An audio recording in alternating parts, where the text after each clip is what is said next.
So I'm gonna move my stool all the way as close as possible to the wheel. Lean in, lock my legs in with the splash guard here. Get my elbows into my hips down here. And then I was taught a little different in high school. I didn't realize at the time, but my professor was a lefty. And he just showed everyone how to center, because that's what I was asking earlier. Basically, the rule is if you're a righty, your wheel's going to spin counterclockwise.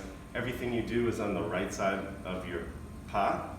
With lefties, everything's reversed. The wheel's spinning opposite, and your hands are all different. So traditionally, righties will center left hand on side, right hand over top. It doesn't matter. I was just taught to center like this, whichever works. So I use right here at like the underneath my pinky, that thumb. I'm going to push that a little bit of an angle, but it's not. It's I say top and side, but it's really more at like 5 o'clock here, or at 7, whatever, which one. But I'm stronger to push this way than I ever would be like this. So now that I'm pushing in, you can see it wants to go up, so then that other hand comes down on it, like that. So like I said, lots of speed, lots of water.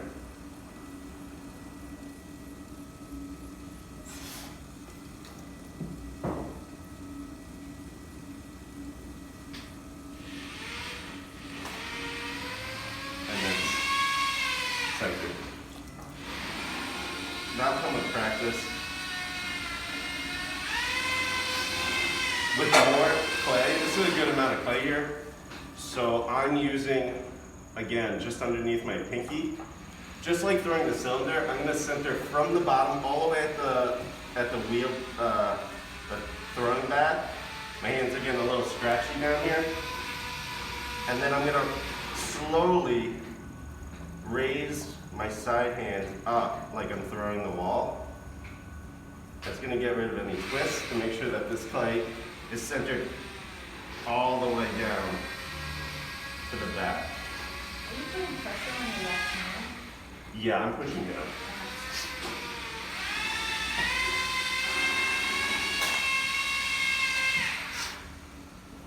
Now you get good at that. A little more advanced step. So they call that the X and Y centering, because your thumbs, when you go like this, they're making like a grid. So they call that X and Y. You can also cone center. Again, a lot of water, a lot of speed. My right hand is going to come in, push in and up, and I'm going to make a cone. My left hand this time is doing a lot less pressure, but my thumb has to stay over the top so I don't make a volcano. If I just came up, you would get a hole in the center that you would close and make an air bubble. So I'm making sure that my left thumb stays over the top. Once I can reach it, in and up, my thumb comes over the top, applies a little pressure downwards, and I go up into my thumb. The trick here is just lots of water and lots of speed. Now, the nice thing about this technique is that if you're a little lazy on the wedging table like I am, you're actually wedging your clay. The only problem is, I gotta bring this back down, so I gotta go back to that X and Y. So you have to learn this technique eventually, like.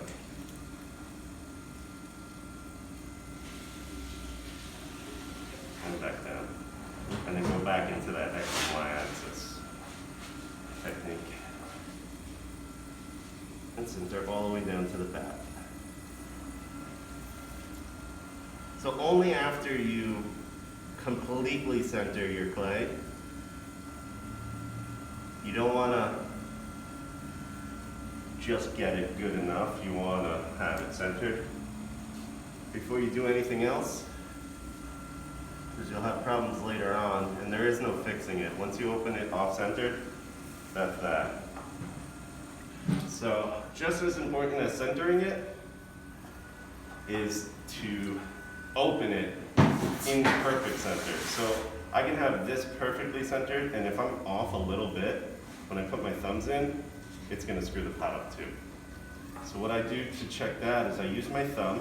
I'm using like just a curve in my thumb. Feel for center, and my hands don't wobble, and just apply a little pressure down and make like a little target for myself. It's not much, but it's just visual really. So I know that that's perfect center now. So after I do that, that's when I go both thumbs. I'm just gonna go to like my first knuckle here. You know, a lot of patterns I see that go all the way in with their thumbs.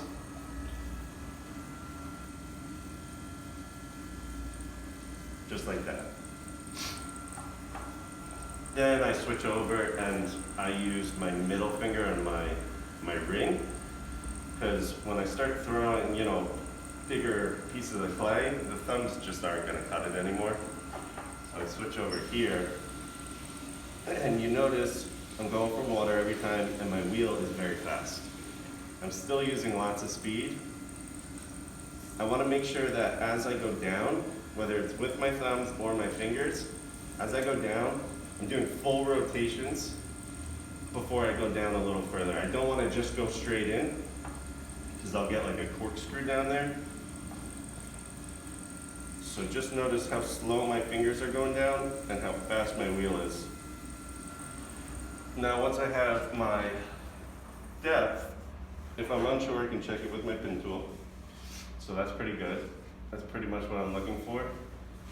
And then I'm gonna curl my fingers in towards me. So they hook in.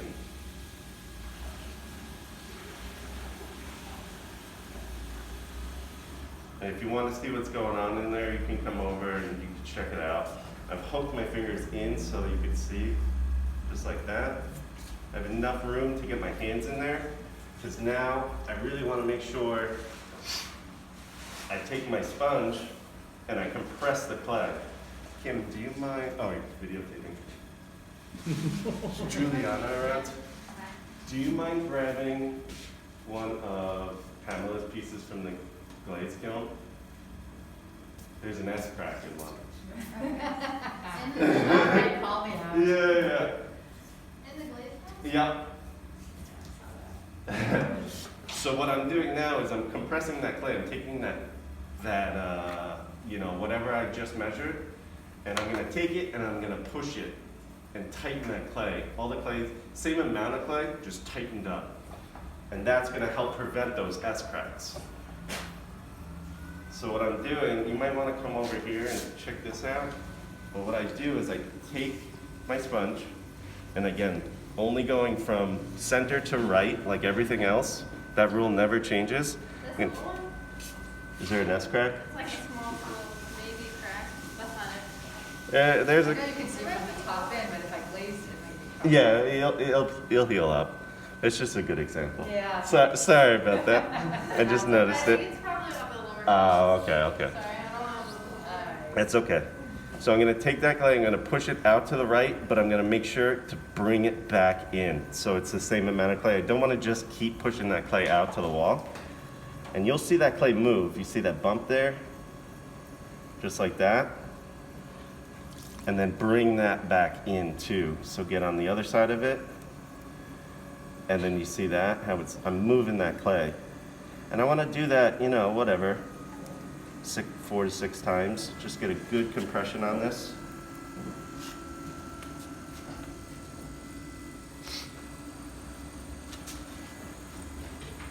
Just like that. And I can check that clay again. So you can see how much I compressed it. And that's pretty good for my foot. I'm gonna trim this next week when it's nice and leather hard. So I always start with a little extra and then compress it down. So now I'm ready to throw my cylinder. I'm gonna start to slow the wheel down a little bit and use a little less water. And basically every step that I do, I'm gonna cut back on both of those things. So I have my sponge in my right hand and my fingers just wet enough that they don't get stuck on the inside, my left hand. And they're just slightly staggered, like one fingertip difference, so that my sponge is just underneath my inside hand, just like that, one finger's. Even pressure. Make sure that you're doing full rotations. And I can check that by my throwing lines. If they're nice and horizontal, that means that my hand speed and my wheel speed are good.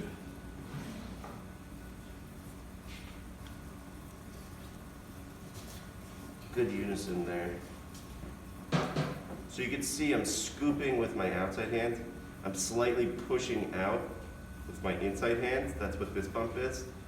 And then this guy scoops it and I throw straight to the ceiling. It doesn't matter if I'm throwing a nice big bowl or a really tall, skinny cylinder. I always want to throw straight up and then shape later.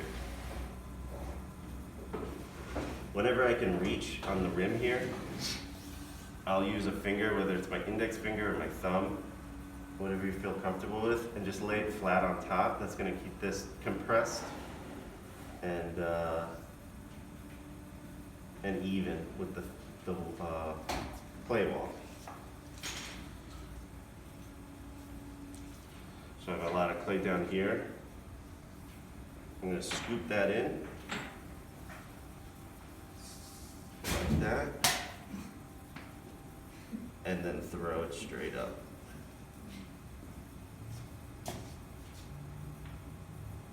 Always being mindful of my throwing lines.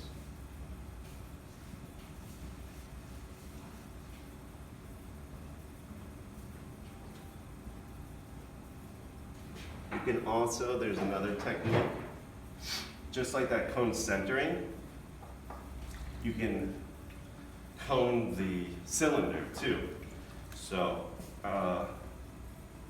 same way, lots of water, lots of speed. This time I'm going to use my thumb and my middle finger here, right there, and just come straight up. Hook my fingers over the rim, just like that.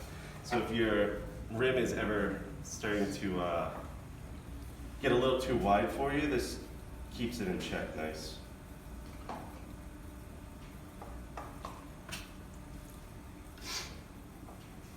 Anytime that you start throwing a cylinder, anything that goes inside the cylinder, just make sure it's nice and wet.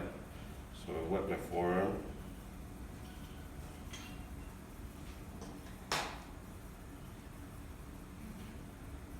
Maybe one more good throw, and then I'm ready for the fun part. So I like to use almost like a hybrid style where I'll throw some with the sponge, and then I switch over quickly and finish with a pull, just like that. And you can just feel the clay, whatever, it starts to tell you what it wants, you know? So after I do that, I'm gonna check my inside. Anytime that you're getting water pooling up on the inside, you always wanna make sure you get that out of there. Because I didn't throw that much, but even the clay that's in here, as it's sitting in the water, it's breaking down into mush, into that slip. It's the same thing's happening to your pot. So anytime there's water pooling up on the inside, get that out. And then also, this is super important, I like to what's called dry throw. And that's how I'm doing, if you look at those white pots down there at the bottom, the more complex shapes, like bottlenecks and whatnot, it's pretty much the only way you're going to be able to do that. If I just let all this water and slips sit on the outside, try to push it out and bring it back in, it would just collapse. So I switch over, after I'm done throwing my cylinder, I switch over and I don't use any more sponge. I'm going to use this metal rib. So on the outside with my right hand, I always use the straight side of the rib, and I'm gonna, at first, I'm holding it just like my sponge. At first, all I'm doing is just getting all of this slip off of here. That's all I'm worried about. All of this stuff, that's a pot killer right there.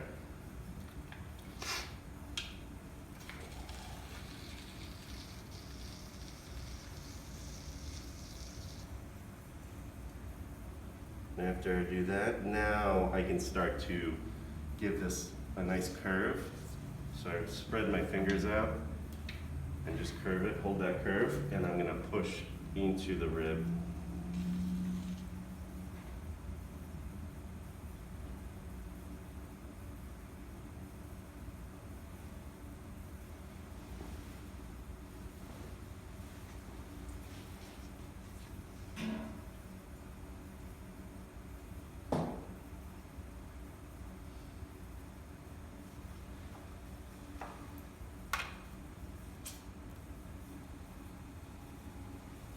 Just a little bit of water that was pooling out, get rid of that.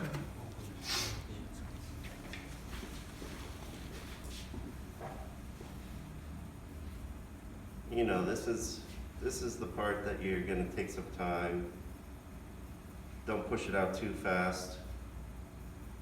Just little by little every time you go, make a full throw.